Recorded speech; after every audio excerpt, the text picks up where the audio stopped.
Hello everyone, Nikki Batgirl D'Angelo here for a State of the Game, and this will be episode 21. Today I'm going to talk about two things. The first one is going to be about, I'm going to make some comparisons to Mobi Glass and what Microsoft just demoed about a week or two ago, HoloLens. HoloLens is, it's the computer of the future. It's a wearable. It does a lot to make holograms around your house. Very cool, right? But it means wearing this headset everywhere you go. I guess that's something that's actually in its infancy, but it makes me think. All this technology that we see in games actually comes to pass. When we saw what looked like cell phones, mobile communications back when Blade Runner came out, and tablets being used by people in sci-fi movies back then, like the tricorder and tablets carried by the crew of the USS Enterprise, have all come to pass and are actually out right now. Oh, is this cool or what? You know, a Minecraft type game just sitting there. The training elements that are behind this. Mobi Glass is something that I am looking forward to in the game, but now I ask, wow, can we actually do this? Like, what will it actually cost? What does it take to actually have something that will run this? I've got to do my research. I have to do my homework and figure out how this HoloLens technology is going to work in the next Windows. And if in reality it is going to be as cool as they're showing it here. I can't wait for Windows 10 and the opportunity to try this out at some point. And I hope that Chris Roberts somehow gets this into the game at some point. Not that... I guess what I'm saying is that a way to use HoloLens with the game. That's probably a long ways off, though. Alright, let's move on to the next piece. As I'm sitting here on Sunday night, just hours before I have to wake up to go to California for my week-long business meeting, which ends with a short trip from Huntington Beach up to Santa Monica to meet with Ben and Sandy and Will and James and hopefully Chris and some of the other people at CIG. I'm sitting here going, oh my lord, I have to do a State of the Game. I don't have to, but I want to. And I want to just so I could keep in touch with all of you being my viewers. I have a little bit of an expectation of being able to spend some time and get the same kind of interaction that I had the last time I went to CIG headquarters. But a lot's changed over the last year. There's a lot more people working there. There's a lot more projects going on at once.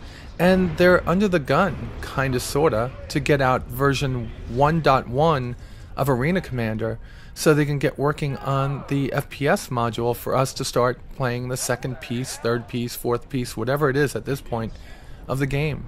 And I'm rather excited because, well, that's going to bring with it the first time that we could all actually go and visit each other's hangars. Over here you see me flying an Avenger, thinking that I was supposed to be getting in a Mustang, and obviously the interface lied to me. Nonetheless, I went off in my Avenger. Sorry about the little bit of a segue there. Anyhow, I'm hoping to have some kind of interaction with some people that are part of the teams. But when I was starting to go through like some of the stretch goals, just so I could see how they're going on, I came upon one, and I don't have it in front of me, but it was about creating an app that would go on your mobile device, whether that be a phone or a tablet. And I started wondering about it because I do play Elite Dangerous, and they have an abysmal, oh my lord, it's just horrible. It's like an afterthought. We said that we were going to do an app, and here it is, and it's just shit. I'm sorry. And I'm just thinking about it that, what do you want this particular app to do? And the first part of my State of the Game actually is talking about Mobi Glass and HoloLens, I think it's called. I saw that in a very boring but very detailed description given during, well, it was a very boring and detailed unveiling of Windows 10. I started to think, well, inside the game, and this app need to be a little bit more tied together than what other apps for games are. And the reason being is that there's so much going on in the game that it would be great to have a application that actually makes the in-game pieces easier, kind of like a Mobi Glass away from the game.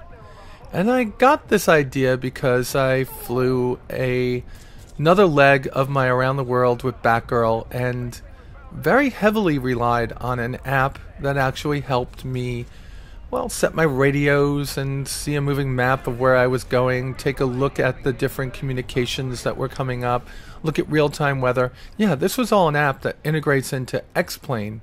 It's actually pretty cool. And I started thinking, well, if a third party could make this for X-Plane, I wonder what CIG could actually do for us, do for the game that we're going to be playing. And that's something that I'm kind of intrigued with and hope I'll be able to get some kind of an answer about. Now, there are people that use Android. There's a lot of people that use iPhone. When I went to CIG the last time, the small amount of people there, it was predominantly iPhones that were there. And I'm sure that there are quite a number of Android users. But when I looked there, I saw a lot of iPhone users. So I'm wondering if that would be the platform that they would pick first. It usually is in a lot of these game pieces. I think a perfect example is something like World of Tanks. They came out with the app for Android first, but now they do all the development first on iOS and then move it over to Android. I don't know why that is. I just know that it's something that they've been doing lately. And I look at their new game, World of Tanks Blitz. It's out on both the Android platform and the iOS platform, but came out on iOS first. So I'm wondering if the different platforms are going to limit what they could actually do for an app, or do they say on this platform you'll have more functionality than the other? It's a lot to think about, but very far off, right? We are not going to see Star Citizen, the persistent universe, for about a year at this point. Still, I wonder what that app should be. How much interaction should you have? So these are the things that I'd love to see inside of the app. I'd love to see market updates. I'd love to see news, live news, or I guess scripted news about what's going on in the universe. I'd love to be able to chat with my organization mates. I'd love to be able to schedule maintenance and refueling of my ships. I'd love to be able to, I guess if there's anything that we can do, for those of us that have multiple ship packages, I'd like to be able to see how my NPC characters are doing. And there's a lot more. I'd love to see a star map on it. Now this is a wish list. This isn't something that I'm saying has to be in there. It's just a wish list of items, and hopefully, like a Chinese food menu, they pick and choose quite a few of them and put it out there. So what do you think? That's my question to you. I'm going to hit Ben up with that question when I see him and record a 5 for Ben Lesnick on Friday when I visit CIG. So guys, just put your comments below, okay? And be sure to click the thumbs up button if you like this episode. And with that said, you all be safe out there, and I'll talk to you soon.